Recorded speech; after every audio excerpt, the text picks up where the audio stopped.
Welcome to Toffee TV. It is the match preview. Everton versus Brighton Hove and Albion at Goodison Park on Saturday. Big game, Andy. Big game. After the feeling left after Sunday's results and the fallout, yeah, it is a big game. I think Everton needs to give the fans something to cheer about again. So hopefully Carlo, who's, it's not his fault what happened Sunday. I think the players let him down. I think, we need to turn it around and get a win. Eases the fears. I think still some people are worried about what's going on behind us. And I think, as you said on the podcast rightly, further we get away from that, the more we can start concentrating on getting better next season, hopefully getting maybe a bit of European football. So we owe Brighton. Sorry, Brighton fans, if you're any of you watching, we owe them for the debacle at the Amex. 2-1 up in control and the worst penalty decision. Marco Silva that off the season. The penalty decision was just it was shocking, wasn't it? Absolutely embarrassing, especially given that Charlison was dragged down in the box before that, nothing given. So we owe them one for that. Be a tough game though. Graham Potter's got them playing nice football. Ironically, they got less points than they had this time last year though under Chris Sheepman, which is a bit mad. But they're playing better football. Yeah, I listened to an interview with Dan Ashworth and he's saying they expect to be still round the right. I don't think they were expecting to be any much higher than they were last season. I think they think that's they're going for the project thing, as people like to say, but they want to sort of build long-term under Potter and start off, because they give him a 5-year contract a couple of weeks into the season. So I think that they're taking the rough with the smooth of trying to change the style. It's fair enough, isn't it? If you can do it and survive. Well, and they should have enough. They've got enough match winners. They've got a solid defence. Good goalie, and they've got people up front so you can put the ball in the net for them. So they should have enough anyway.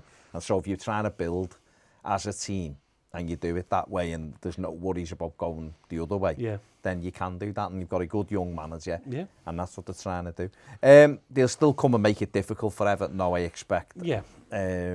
Last year, we beat them 3-1 at Goodison. It was a good performance by Everton that day, Charlison. But that goal where he pushed it round. Great goal. The first goal, though, we broke off their corner. And it was fast-flowing football. We couldn't believe it. It was Sigurdsson left people for dead. I remember now. Crazy. Shane Duffy chasing after people in Wellies. But again, the first goal for me is key at the weekend. If we get in front, then I think we relax and we can, really start knocking it down ourselves a bit. And I think Carlo wants us to dominate teams. I think not in the same way Marco Silva wants us to dominate teams. I think he wants us to apply pressure so teams break, which is what worked at Burnley. I know we should probably scored more, but we so slowly broke them down over the course of the game, and I think that's what we'll continue to see. And I think Brighton they will leave us a bit more gaps than Burnley or Newcastle did. Well, they're a more expansive team, aren't they? So they try to attack themselves. And I think, if Michael Keane doesn't play, I don't think they'll try and expose that right-hand side as much, because they tried to get more pay on him, didn't they, in the last game? So, I think that, Brighton have got, I think Dan Burns, obviously, I think he broke his collarbone, didn't he, last weekend? So Bernardo coming, he's a bit of a different type of player. He'll get more up and down, I think, in terms of trying to leave more gaps. He will leave more gaps, exactly. They were sort of playing that 3 at the back, one man goes up with Montoya. I think they'll be a bit different this week. But say that Bernard can play centre-back as well, Bernardo, sorry. Yeah, so it's going to be an interesting game. Like Everton need a response. I was saying before, we got one after the derby last time, because that was Marco Silva's last game, and it was an embarrassing defeat. And Duncan took the team for the Chelsea game. We got a big response at Goodison, and we need something like that this weekend. Another embarrassing result, but for different reasons this time. At Anfield, and the players have been questioned, the attitude of the players being questioned by fans. We've had the Finch Farm 10 and stuff like that going on this week. So Athletic had Athletic have had a story going on about players not happy. There was Coleman and Holgate arguing with the fan. Don't know whether it was blue or red after the defeat at the weekend coming off the pitch. So there's a lot of rights that need. A lot of wrongs rather that need. I think we need to see an Everton before, when I say Everton in quotation mark, an Everton style performance, commitment, intensity, win the game, show desire and commitment. Yeah, and I think Carlo will ask for that. To be fair, and Duncan, obviously the same, will try and instill that in his own way as well. And I think, but what we should get behind them. I think put this last game behind. I know obviously it's hard to forget the Anfield result, but we need to get behind the players. I think even Carlo said that himself, that we need to stick behind the players. There's going to be rough times, as we're transitioning out of the Marco Silva Koeman-Walsh transfer era as well. I think we need to look forward, and things will change. I don't expect us to. We won't hopefully see many capitulations like we did last weekend. No, I think we've got a top class manager, and he knows what he wants, and I think the fans will. I think once the siren goes on Saturday at Goodison, I think the fans will be right behind them. But they've got to be. But the players do owe the fans. They owe 8,000 fans who went to Anfield not to suffer that humiliation on Sunday. They owe them. And so that's what it's about, isn't it? It's about coming out, having a positive response, getting in Brighton's faces, getting the intensity going, getting the crowd up. I think one benefit is the fact that we'll have had a week, the manager will have had a week with the players it's the first time. He's only been in the role 16, 17 days. And we've just that game after game, he hasn't been able to get. You've got to manage fitness as well, so you can't have any intense training sessions really. In that time, because obviously players are recovering, they're in the red zone, as the sports scientists like to say. So you've got to temper it. Whereas this week you can have maybe a couple of intense sessions, maybe you can do a lot of video work in this time as well. So hopefully we'll see. But I'm not expecting like a miracle improvement, but we'll see improvements. And as the weeks go on, we'll see incremental improvements, which is what it's got to be. And I think by the end of the season, you'll see, as I've said on other shows, that we'll start seeing what's going to happen, an idea of what's happening next season, and obviously we'll add to that in the summer. What changes you think he'll, if any, he'll make to the team for this weekend? I think the midfield needs. I think Tom Davies will come back in. Yeah. Who would you play him with? Schneiderlin? Yeah, probably, sadly. Or Lack Delph. of option. If Delph's fit, I'd play Delph and him. Delph and Davies. I think Delph can allow Davies, and he'll move him around the midfield with, in terms of vocal. I think Delph, whether you like him or not, I think he's just a bit of a better option than the other.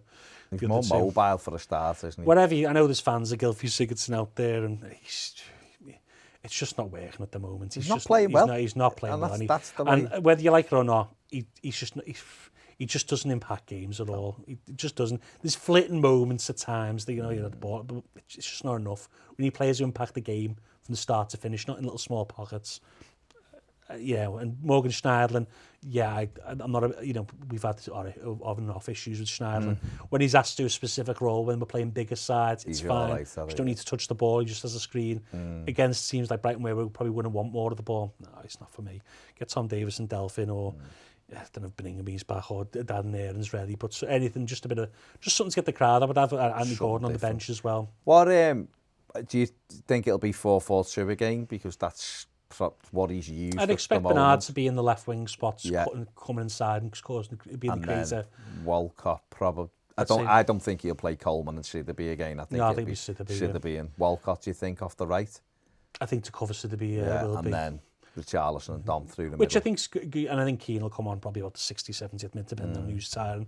He hasn't really changed Keane for Dominic Calvert-Lewin yet. It's been either Richarlison or Walcott, hasn't it? And so we'll see how that goes. I think Keane will get more games towards the end of the season. I think as he's trying to build the partnership between Dom and Richarlison, which has been okay so far. They're still obviously there. I think we're seeing Richarlison's much better essentially, has much better chance essentially. So that's been a plus. We did a video on it in the summer, didn't we, about him being a number 9. So that's good. We just need players to sort of get and hopefully when Iwobi's back and when Bernard's firing. I think Bernard will help Lucas Dean as well get back to his best. Lucas Dean is first player. Yeah, I think. Well, actually, so you said before off camera, Leighton Baines maybe for midfield. That wouldn't be the worst idea. Still probably the best passer at Everton in the squad. I wouldn't mind seeing that Philip Lahm experiment finally without realised. a shadow. I'd have him and Tom Davies in the midfield all day long. Just maybe for the mobility. physicality, but then, Lee Basuma will probably play. That's the only physical player Brighton not really in that midfield area, but It's one of them, isn't it? It's going to be interesting. I mean, we are sure Carlo hasn't really got that much options to play centrally, but I think just because of the nature of the defeat, I think changes have to be made. Because I think it sends the right message to the fans as well before the game, that if you see a team, you go, well, he's made 4 changes because that wasn't good enough last week. You kind of, I mean, one of the options, just to finish, which might be an option, is Michael Keane back in and Mason Holgate back into midfield, which Duncan did. So It just depends what he feels. Until we get the needs, midfield back and, you know, everyone fit back in midfield, we're going to obviously be short-handed in that position, but hopefully Gabama will be back in the next 6 weeks, and hopefully we see people give him time, we see the best of them. Yeah, because we need that someone who can transition with the ball and can move around the pitch. You need someone just to cut out people running from midfield. That's been the issue. I think, I know, you know, people obviously have their opinions on Garner, but in terms of his importance to Everton, basically because Everton overcommitting the press under Marcus Silva, the gaps that were left because of his athleticism and he was, you know, basically shark for the ball. He always won the ball back and shut it down and got us on the, you know, on the front foot. And I think without Gabam, we've lacked someone to be able to do that. And I think hopefully when he gets back, he'll be able to do that for us. Fingers crossed. Big game, no tough game, but hopefully one Everton can take 3 points in and continue to move up the table. Give Andy a follow on Twitter at LPavottiFTBL. Subscribe if you haven't. Give the video a thumbs up. And if you want more videos, join us over on Patreon. See you later.